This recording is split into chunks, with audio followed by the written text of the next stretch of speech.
Olá, gente, tudo bem com vocês? Espero que todos vocês estejam bem e com disposição para que a gente assista essa aula, que ela é muito legal, um assunto bem interessante, que são os genes e o comportamento humano. E transtornos psiquiátricos e distúrbios neurológicos têm sim o seu componente genético. A hereditariedade é aquele fenômeno em que basicamente vai ser a perpetuação, né, das características dos genes, né, que outrora eram dos nossos antepassados, um dia foram dos nossos avós e hoje dos nossos pais, e hoje, né, são nossos, no caso.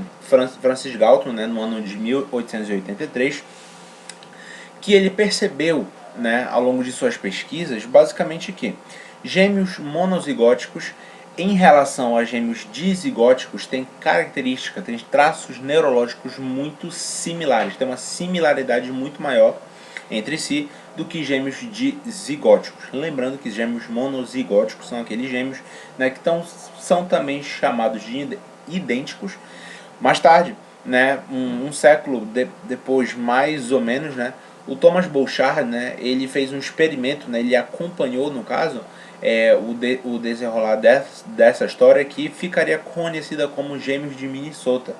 Né, foram gêmeos, no caso, né, nesse estado dos Estados Unidos, em que por algum motivo, né, infeliz, eles foram separados na maternidade ainda, né, sendo eles gêmeos monozigóticos, gêmeos idênticos, né, foram criados assim, portanto, em famílias e contextos totalmente diferentes, mas isso não fez com que os anos, né, o filtro dos anos passados, né, impedisse que eles desenvolvessem características neurológicas e comportamentais muito similares. Gênios, então, no caso, são aqueles componentes que todas as células do nosso corpo têm. Né? Eles são compostos, né? Eles têm como a sua alma, né? Sua matriz, o DNA, eles são perpassados de geração para geração. Tem essa capacidade de se replicar, né? O DNA ele tem essa capacidade de replicar. Nisso daí a gente tem, né, o DNA. O que é o DNA? Né? Conceitualmente, o DNA ele é um esqueleto de desoxirribose fosfato. Pronto, ele é um componente, né, do nosso corpo, das nossas células, que é composto por essas duas fitas, né, feitas de desoxirribose fosfato e que são pareadas. Contudo, elas são entrelaçadas por conta de que elas são ligadas pelo que a gente chama de bases nitrogenadas. Né? Lembra lá da genética, no caso, né, que a gente tem a adenina que se liga à timina e a guanina que se liga à citosina. Então aí a gente tem o DNA. Nisso daí, como a gente viu, esse DNA ele vai se replicar, no caso, né? Ele vai ser responsável também pelas nossas características, sendo elas muitas, né? Inclusive o nosso comportamento. Mas tudo isso tem que passar, né, por um processo, né, que a gente chama de tradução. E a tradução justamente vai ser aquele processo em que esse DNA, essa informação, ela vai se transformar numa proteína, e essa proteína ela vai expressar uma característica. Isso daí a gente tem o papel do RNA mensageiro, que vai ser justamente esse que vai levar essa informação para ser codificada em uma proteína. Tudo isso é possível se o gene ele for típico, ou seja, aquele gene que é composto por uma região codificante, que a gente vai dar o nome de exons, e uma região não codificante, que a gente chama de introns. Nisso daí, para ajudar em todo esse processo, no caso, a gente vai ter o que a gente chama de RNAs funcionais. E é interessante a gente logo ter em mente que os RNAs funcionais eles não codificam proteínas. A gente pode citar alguns, como o rRNA e o tRNA, que vão ser justamente aqueles, né, esses RNAs funcionais que vão estar auxiliando o RNA mensageiro nessa leitura e nesse transporte dessa informação. Além disso, nós temos o snRNA, né, que ele vem de uma sigla em inglês, né, que é Small Nuclear RNA, que ele é derivado basicamente, né, de nucleolos. Esse snRNA ele vai ajudar justamente nesse processo de corte, né, em que eu vou validar esse exon e vou descartar esse intron. Além disso, por último, mas não menos importante, eu tenho o microRNA, que vai ser justamente esse RNA funcional que vai ajudar nessa acurácia desse processo de tradução. E a gente tem ainda esse conceito que a gente chama de promotores e estimuladores, que são regiões do nosso DNA que vão permitir, junto com o microRNA, essa acurácia nessa leitura e nesse transporte de informações que vão ser codificadas em uma proteína. Portanto, tem uma relação muito importante com as proteínas de ligação e todas elas juntas, proteínas de ligação, mais promotores e estimuladores, mais microRNA, vai dar no que a gente chama de expressão gênica. A gente sabe que o nosso encéfalo tem justamente essa maior quantidade de genes no corpo, por justamente ter um maior acúmulo de células do nosso corpo, E portanto, os genes que estão nessas células no encéfalo, eles vão expressar diferentes grupos de genes, além do fato de que essa expressão seletiva deles, no que eles expressam ou não expressam, ela é controlada por promotores e estimuladores.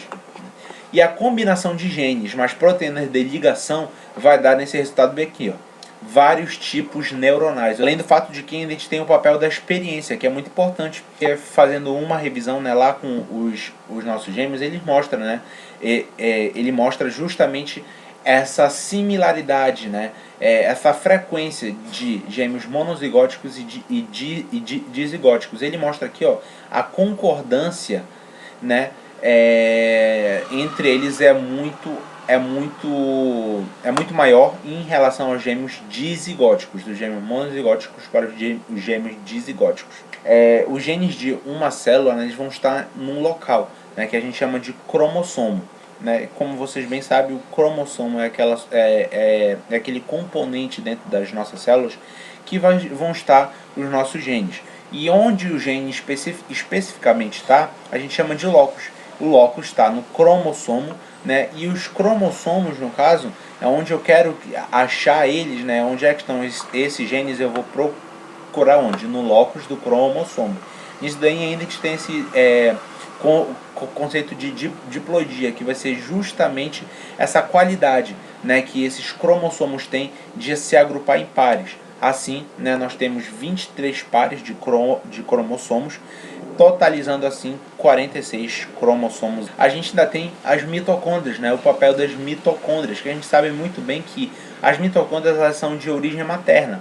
E nas crianças, principalmente, elas vão ser muito importantes para o desenvolvimento neurológico e psicomotor. A gente tem que várias doenças neuromusculares, no caso, elas têm essa gênese justamente nas mitocôndrias. O genótipo é o conteúdo genético, é como se fosse o nosso livro, onde tem todas as nossas informações e tudo aquilo que nós somos. O fenótipo, ele vai ser a aparência, como esse livro ele aparenta ser a capa, se ele está rasgado aqui, se ele está empoeirado, vai ser essa aparência no caso. Então o fenótipo junto com o genótipo é o que nós somos. Genes e história tem tudo a ver.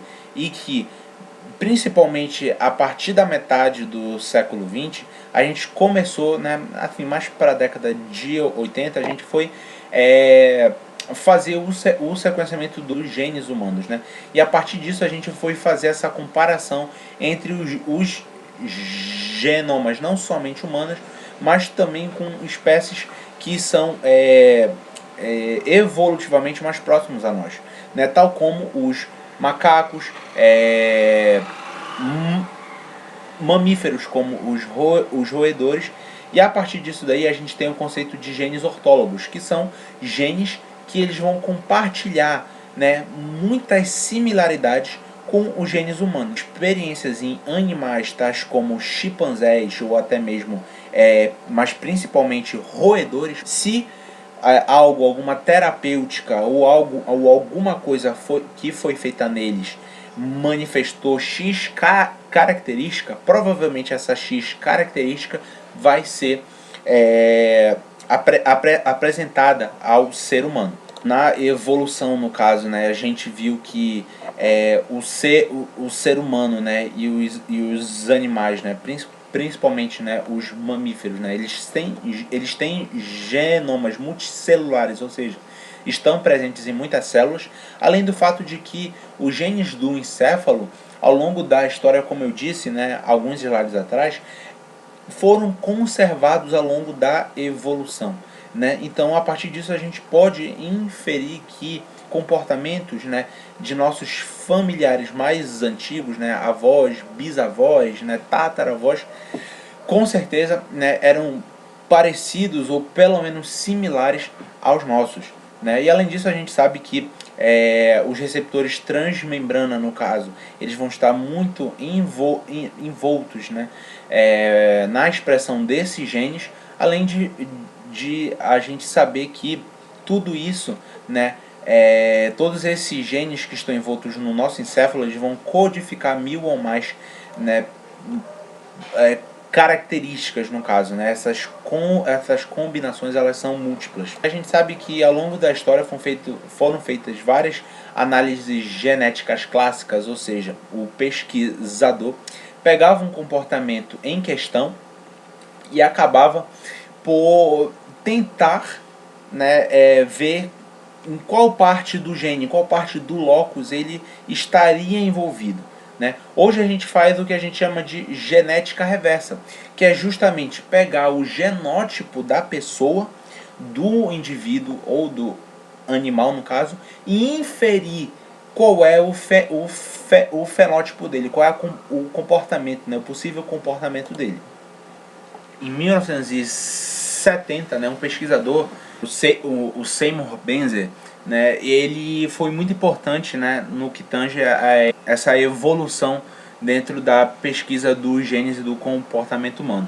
Porque ele acabou por fazer o que a gente chama de mutagênese ao acaso, ou seja, ele pegava esse gene bem aqui, combinava com outro e para ver no que dava, nos comportamentos inatos da mosca-fruta. Dentro dessas pesquisas com a mosca-fruta, né, ele foi observando, né, que o comportamento delas foi muito relacionado ao sono e à locomoção, que ele começou a desenhar o que a gente, né, chama hoje de relógio biológico intrínseco, que vai ser muito importante nos seres humanos.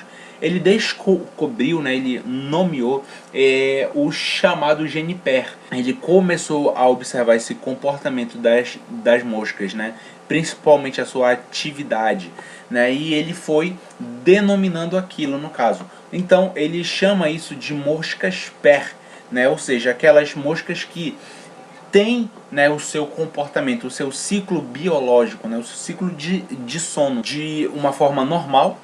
Moscas arrítmicas, no caso, ele vai chamar de perarrítmicas, ou seja, aquelas que não têm um ciclo de sono, né, de descanso muito definido, ou muito mal definido, né?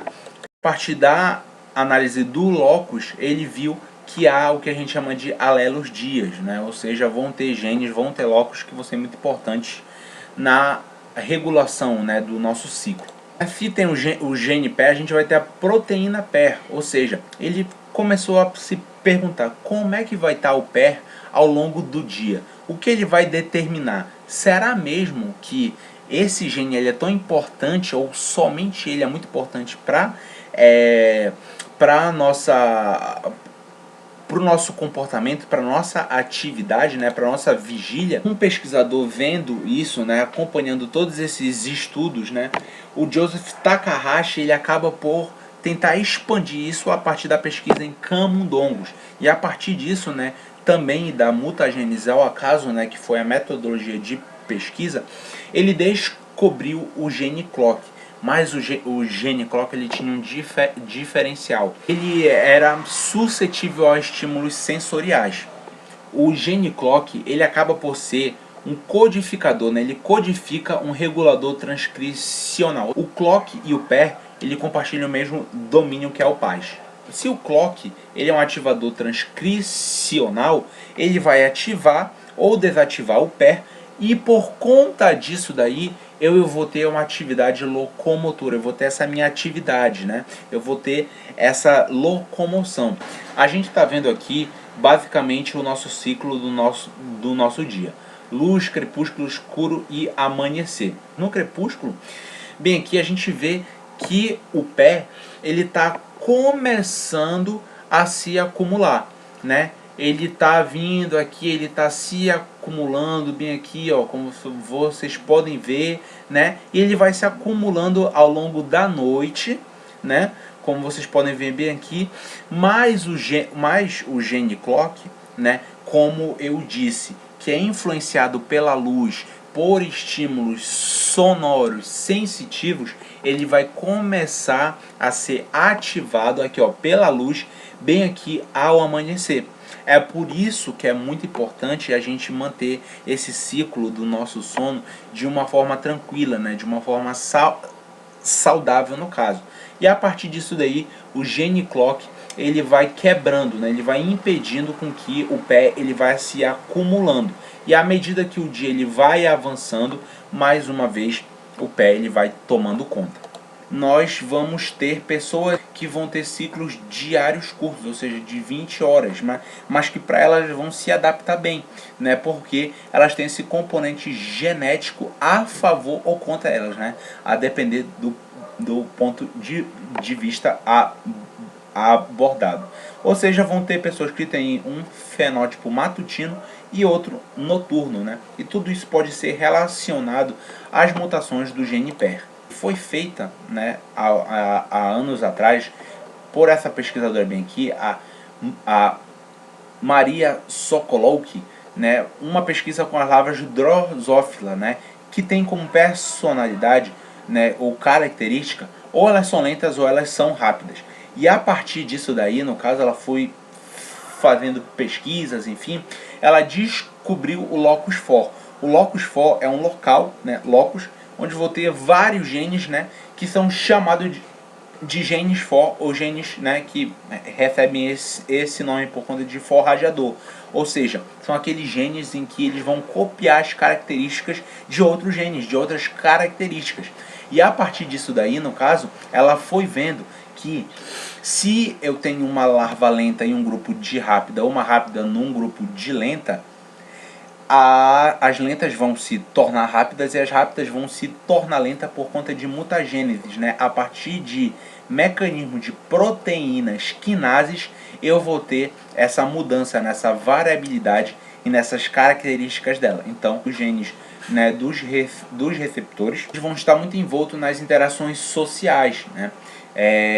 Principalmente, né, como a gente viu, né, um dos neuroreceptores mais importantes é o NRP1, que vai ser muito que é o neuroreceptor da ocitocina e da vasopressina, né, que são neurotransmissores que vão estar envoltos na questão da afetividade, da ligação, né, entre seres, no caso, né, e tudo isso foi feito a partir, né, de pesquisas com o Nematelminto Cyanohabditis elegans. Todas as doenças elas vão sugerir